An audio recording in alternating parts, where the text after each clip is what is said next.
ใน5 ปีผ่านมาองค์การกวดการนครหลวงจันทร์ได้กวดพบพนักงานราชการ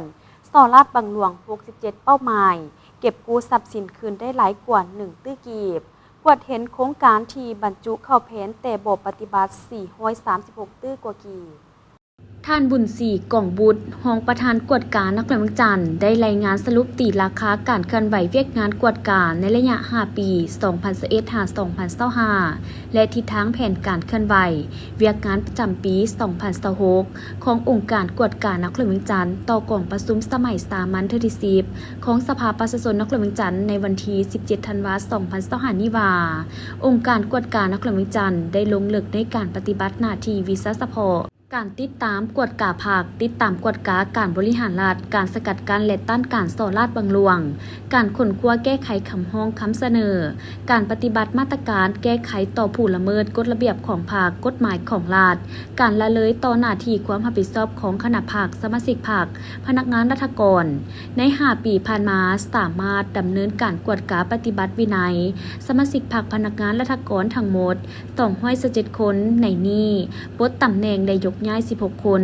ลืบซื้อออกจากการเป็นสมาชิกพรรคสำห้อง2 คนเอาออกจากสมาชิกพรรค110 คน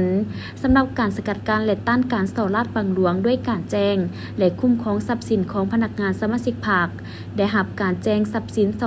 2,838 คนดำเนินการกวดกาต่อเป้าหมายที่มีปรากฏการณ์และมีการเสนอของประชาชนทั้งหมด67เป้าหมาย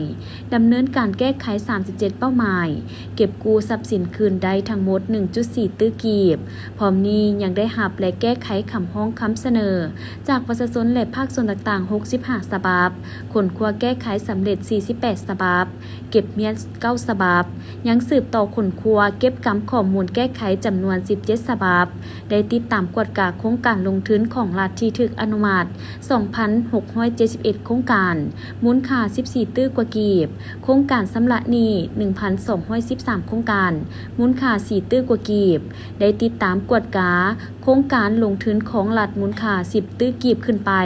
116โครงการรวมมูลค่า10ตื้อกว่ากีบได้กวดกาสำเร็จ100ส่วนห้อยโครงการมูลค่า10ตื้อกีบลงมา455โครงการได้ดำเนินการกวดกาสำเร็จ44โครงการมูลค่า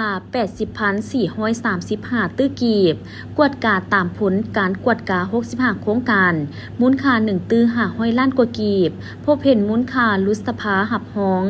8.74 ตื้อกีบพบเห็น11โครงการบรรจุเข้าแผนแต่บ่ปฏิบัติมูลค่า